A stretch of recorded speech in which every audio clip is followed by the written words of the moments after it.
السلام عليكم، اهلا بكم في قناتي سويت وميت. النهارده هنعمل مع بعض احلى طريقه لصينيه الفراخ بتتبيله حلوه جدا وسهله جدا وما فيهاش اي حاجه.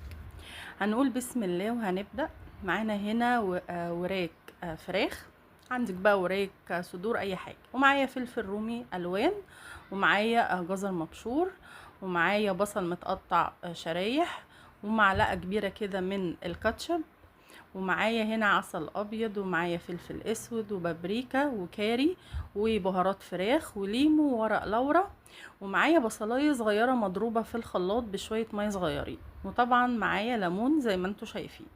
من كل تابل هنحط بقى حسب كميه الفراخ اللي هتعملوها، يعني بمقدار متوسط كده، نص معلقه صغيره او معلقه صغيره على حسب الكميه.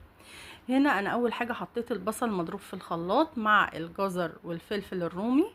حابين تكتروا برضو فلفل رومي او جزر زي ما تحبوا. انا حطيت جزرية صغيره، مش كتير، يعني انا مش يعني بحب الجزر كتير في الاكل، لو انت حابه كتريه. وحطيت البصل المتقطع شرايح زي ما انت شايفه، والتوابل.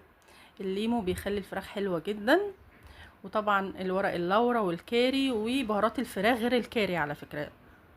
دي حاجه ودي حاجه، ما عندكيش بهارات فراخ هتحطي السبع بهارات عادي جدا. وطبعا هنحط الملح ومعلقه الكاتشب الكبيره. عايزه اقول لكم معلقه الكاتشب دي هي اللي بتخلي الفراخ طريه كده وليها طعم مميز. وهنحط حوالي يعني معلقه كده من العسل الابيض على حسب برضو كميه الفراخ اللي عندك. وهنحط طبعا هنعصر الليمون زي ما انتوا شايفين كده.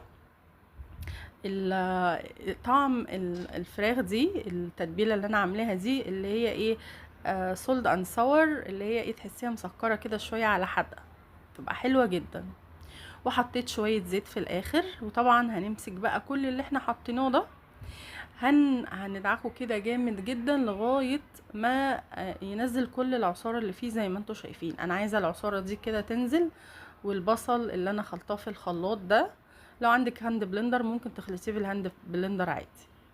عايزه كل الصوص اللي انتوا شايفينه ده هو ده اللي هيتبل الفراخ. وهنحشي بقى الفراخ بالصوص ده كده زي ما انتوا شايفين، ونحطها تحت الجلد. ممكن على فكرة التتبيلة دي تبقى لفرخة كاملة عادي جدا، اللي هي بتتشوي في الشواية او بتتشوي على الفحم. التتبيلة دي بتبقى حلوة جدا لأي نوع من الفراخ المشوية، مش لازم بس تبقى في صينية. وممكن كمان تحطيها في كيس حراري. ممكن تقطعي بطاطس في التتبيله دي برضه هتبقى حلوه جدا. ممكن تعملي فيها اي حاجه، لان المقادير يعني شويه خضار كده بسيطه، فلفل على جزر، الحاجات اللي هي حاجه السلطه اللي عندك في التلاجة. انا ما قطعتش طماطم، استكفيت بس بالكاتشب. عايزه اقول لكم الكاتشب بتعمل طعم حلو جدا للفراخ بالذات. بعد كده بقى رصصنا الفراخ بعد ما دخلنا فيها بقى التتبيله كده، وحطينا فوقيها كده بقيه التتبيله. وهنسيبها بقى على قد ما نقدر. ممكن تعمليها من بالليل وتعمليها تاني يوم، كل ما تقعد اكتر كل ما هتبقى حلوه اكتر. وهنحطها في الفرن. انا ما غطيتهاش ولا اي حاجه، حطيتها قربتها كده من تحت في الصاجه اللي تحت. ممكن لو عندك بتشغلي خاصية الشواية والفرن شغليهم الاتنين، او ممكن تشغلي من تحت لغاية ما تستوي، وبعد كده تشغلي الشواية تاخد الوش الحلو اللي انتوا شايفينه ده. ولو فرن كهرباء بيشتغلوا الشمعتين شغليهم الاتنين هتبقى احلى.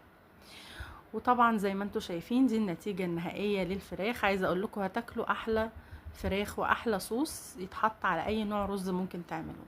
طبعا اهم حاجة ما تنسوش اللايك والاشتراك وتعليقكم اللي بيبسطني. والسلام عليكم ورحمة الله وبركاته.